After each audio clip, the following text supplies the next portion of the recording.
Bonjour, aujourd'hui je vous fais une vidéo sur l'utilisation des tableurs sur l'ordinateur. Alors je ferai une version avec le logiciel Excel, voilà, sans faire de publicité bien entendu. Et je vous ferai aussi une version avec un logiciel gratuit, donc j'utiliserai l'exercice des CM1 sur le logiciel gratuit qui s'appelle OpenOffice Calc. Il existe aussi dans le même style LibreOffice qui est exactement la même chose ou presque. En tout cas, le principe est toujours le même, c'est l'utilisation d'un tableur. Tout d'abord, je vais commencer par recopier les informations qui sont indiquées ici. Du coup, je vais mettre la vidéo en accéléré pour éviter que ce soit trop long.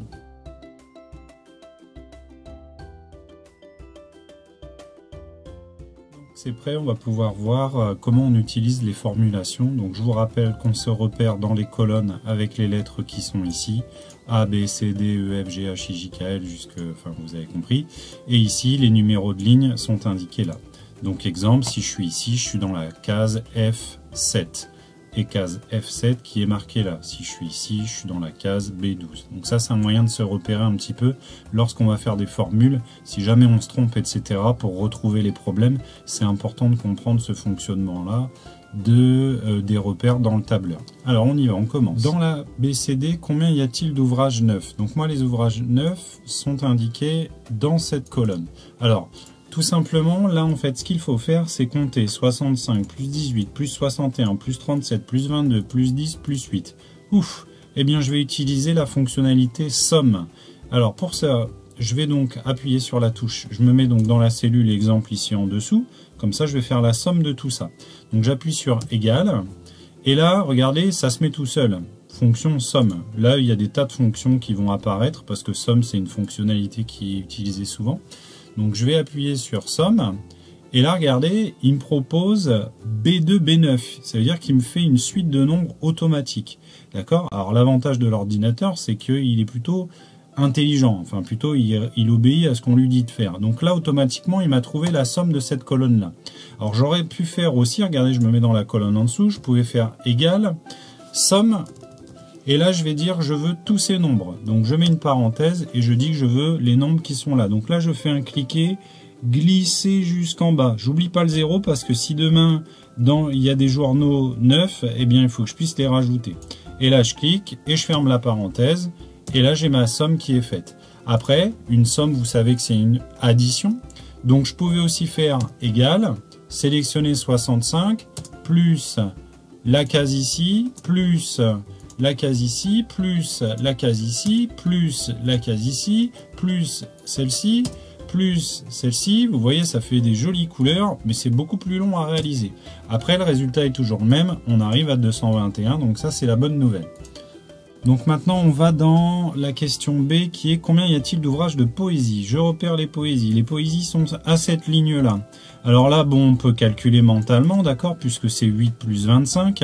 Mais ce qui est intéressant quand on réalise un tableau comme ça, c'est de prendre tout en compte. Comme ça, le jour où on a des modifications, eh bien, on se retrouve facilement à avoir les calculs automatiquement faits. Alors là, regardez, je reprends la formule somme, donc j'ai mis mon égal, je mets somme, j'ouvre la parenthèse et je dis que je veux une somme de toute cette ligne-là. Donc je fais un cliquer, glisser tout là, donc de B8 à E8, je ferme la parenthèse, entrée, le calcul est fait. Et regardez, demain, il y en a 5 à jeter, hop, j'ai mon calcul qui est fait automatiquement. Bon, je vais remettre 0 puisque l'exercice c'est 0. Donc on a 33 ouvrages de poésie. Donc ça, c'est la bonne nouvelle. Dans quelle catégorie y a-t-il le plus de livres? Combien? Alors, on cherche la catégorie. Est-ce que c'est donc en BD, en manga, en roman, en illustré, en documentaire, etc., etc.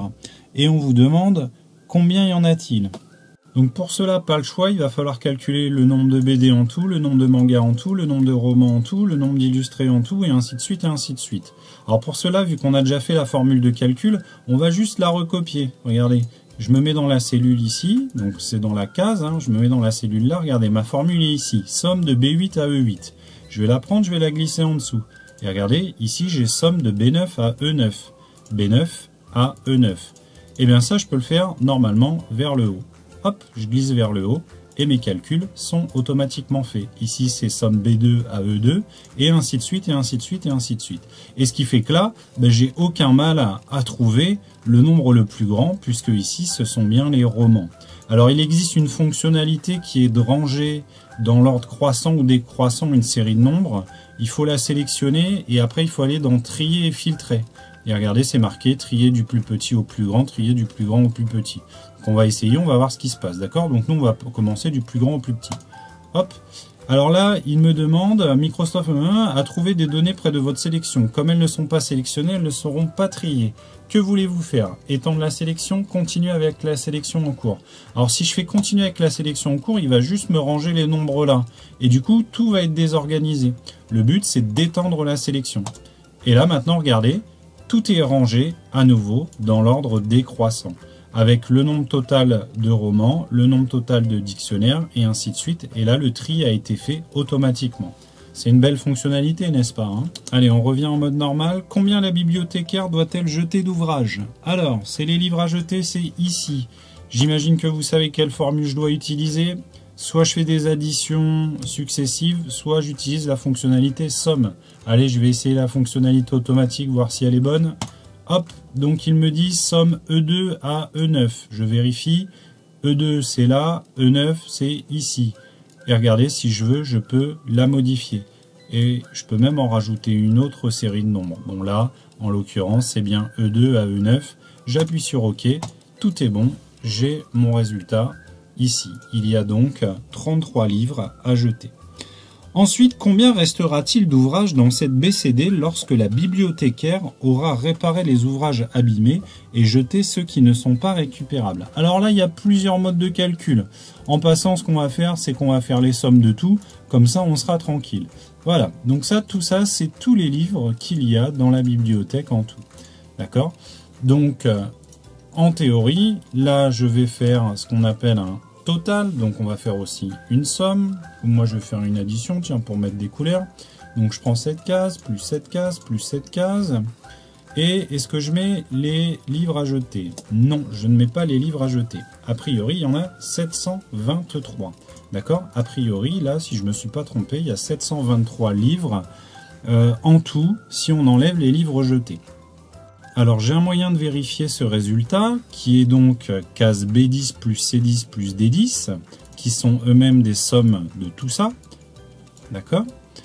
On va vérifier maintenant notre calcul. Alors pour cela je vais me mettre ici et je vais dire vérification. D'accord? Pour que vous compreniez un petit peu comment je fais. Alors pour vérifier je vais faire la somme de tous les livres qui sont ici. Regardez, vous avez vu comment j'ai procédé. J'ai ouvert la parenthèse et je vais glisser toute la zone. Hop, et je ferme la parenthèse. Ça, c'est mes livres en entier. Alors ça, c'est tous les livres. Sauf qu'il faut enlever ça. Alors, là, je vais enlever les livres. Je vais enlever les livres qui sont à jeter. Donc, pour cela, je vais faire égal. Je prends cette case, moins la case ici, qui est 33. Et normalement, ben voilà, parfait. Je retombe sur 723. Donc voilà une manière de procéder pour réaliser un exercice comme ça avec des données de tableau. Le gros avantage, ben, c'est que si les données changent, eh bien j'ai mes calculs qui sont automatiquement faits. Et accessoirement, ça va beaucoup plus vite que de calculer, à condition d'être rapide pour saisir toutes ces informations-là.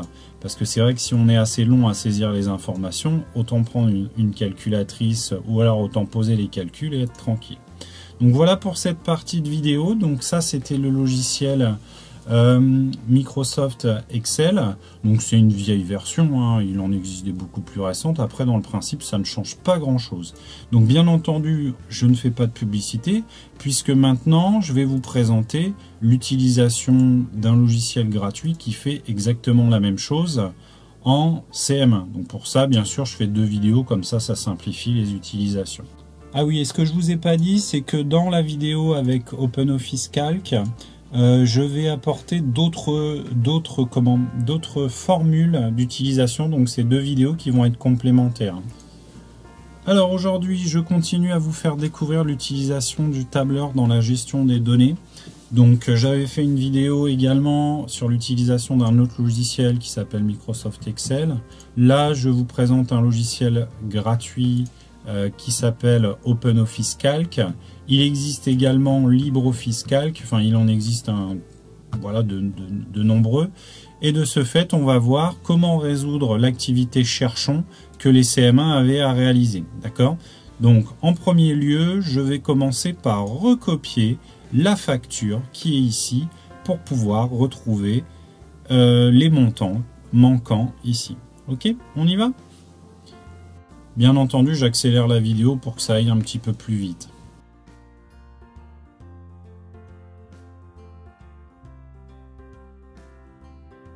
Maintenant que le tableau est recopié, je vais juste procéder à une petite chose, c'est que je vais changer le format de cellule ici pour dire que c'est un prix monétaire. Alors, chose que je disais dans la vidéo avec Excel, je ne sais pas si je vais le répéter avec celle-ci. Pour se repérer dans les cases, on utilise les repères ici. Ici, exemple, je suis dans la case C5. D'accord? C'est ce qui est indiqué ici, C5. Si je suis ici, je suis dans la case B13. Donc ça, c'est un repère. Et là, la case dans laquelle on est, c'est ce qu'on appelle une cellule. Donc là, je vais changer le format de cellule. Donc ici, j'ai sélectionné tout ça. Et en fait, je veux dire à l'ordinateur, je veux dire au logiciel OpenOffice Calc que ça, c'est des prix en euros. Donc j'ai sélectionné ma liste et maintenant regardez, là il y a un petit pictogramme format numérique monétaire, donc ça c'est un raccourci pour dire que c'est des prix. Il y a même un raccourci clavier qui est CTRL-MAJ4, ok, bon, ça c'est un petit détail. Mais regardez, je peux aussi y accéder comme ça, je fais un clic droit et je peux faire formater les cellules pour dire ce que je veux. Donc moi je veux pas que ce soit des nombres, je veux pas que ce soit des pourcentages, je veux pas que ce soit des dates ni des heures, rien. Moi je veux que ce soit monétaire. Alors comme il n'y a pas de centimes, je vais enlever les centimes et je vais dire que c'est des prix en euros comme ceci. D'accord? Et là donc j'appuie sur OK et à partir de là, regardez, le symbole euro est apparu tout seul. Donc ça c'est formidable. Et à partir de là, tous les calculs que je vais faire qui vont utiliser ces cases-là seront eux en euros également. Maintenant qu'on a tout préparé, on va pouvoir commencer à chercher notre activité. On a 1000 € dans la coopérative scolaire. Est-il possible d'acheter tout cela? Si oui, combien restera-t-il d'euros? Sinon, qu'est-ce que je vais pouvoir retirer? Alors, la première étape, ça va être de calculer le total. Alors, le total, la case totale, elle est ici, n'est-ce pas? Comment vais-je faire pour calculer le total de 12 manuels de maths, de 30 manuels de maths, de 15 classeurs rouges, de 25 feuilles à dessin à 5 € et ainsi de suite et ainsi de suite. Alors je pense que vous avez deviné qu'il faut utiliser la multiplication. Exemple là, je vais avoir 30 fois 12 €. De ce fait, ici il va falloir que je rentre une formule pour dire que je veux 30 fois 12 €. Pour cela, j'appuie sur égal et je vais aller chercher le 30, donc la case A2. Et je vais utiliser le symbole multiplié qu'il y a sur l'ordinateur. Hop. Et je vais donc mettre 12, qui est la case C2. J'appuie sur Entrée ou sur le petit valider qui est ici. Hop. Et le calcul est immédiatement fait. Alors je pourrais recommencer la même opération pour chaque ligne. Égal 15 fois 7. Bon, c'est un petit peu long. A3 fois C3, d'accord? Et bien en fait, il y a une fonctionnalité qui est recopiée vers le bas. Regardez, quand je me mets ici, je peux recopier la formule vers le bas. Et comme ça, j'ai tous les calculs qui sont automatiquement faits. Et normalement, c'est bon, hein, normalement, il n'y a pas à vérifier. Normalement, l'ordinateur, sauf si mes nombres sont incorrects ou sauf si mes formules sont incorrectes, normalement, les calculs sont bons. C'est au même titre, en fait, c'est une calculatrice qui va procéder aux opérations. Donc là, on a calculé le total pour chaque produit. Maintenant, il faut faire le montant total de la facture. Alors là, je vais utiliser une autre formule. Je vais me mettre dans la case à côté de montant, donc dans la case D11. J'appuie sur égal et je vais utiliser la fonctionnalité somme. Là, ça tombe bien, elle est là, somme. Hop, je prends la somme et maintenant, il faut que je sélectionne la série de nombres. Et la série de nombres, elle est ici.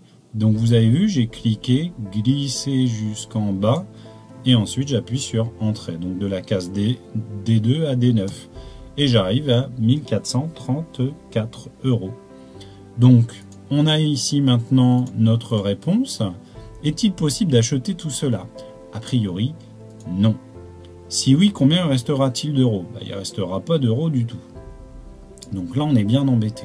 Sinon, qu'est-ce que je vais pouvoir retirer? Alors maintenant, il faudrait retirer une certaine quantité de produits pour arriver à moins de 1000 euros. Donc là, c'est à vous de jouer. Là, c'est comme on veut. Il faut faire des choix. Et ça, c'est un vrai problème de maître et de maîtresse, parce que quand on a les commandes à faire, souvent on arrive avec un montant comme ça qui est bien élevé, et du coup on est obligé de choisir, d'enlever des petites choses, de prendre un livre pour deux, de prendre moins de feuilles, de ne pas prendre de clé USB.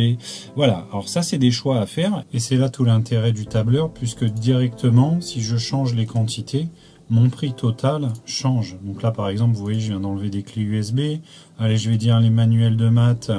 Je vais en enlever la moitié pour faire aller un livre pour deux, puis j'en garde un en plus pour le mettre. Donc au lieu de 30, je vais faire 16. Et regardez, là j'arrive à 1146. Et puis du coup, là je pourrais me dire, tiens, je vais enlever une cartouche couleur, je vais enlever une cartouche noire. Et assez rapidement, on peut réussir à atteindre le prix souhaité qui est de 1000 euros. Là, je vais enlever des feuilles jaunes, par exemple. Voilà, et petit à petit, le prix descend. Et c'est, je pense, ce qui est très intéressant quand on utilise ce genre d'outil, c'est que immédiatement on a nos résultats sans devoir tout recalculer. Alors bien entendu, les tableurs existent sur tablette, sur smartphone. Alors j'essaierai de vous faire une vidéo pour voir l'usage de cela. En tout cas, le principe il reste le même dans l'utilisation des formules.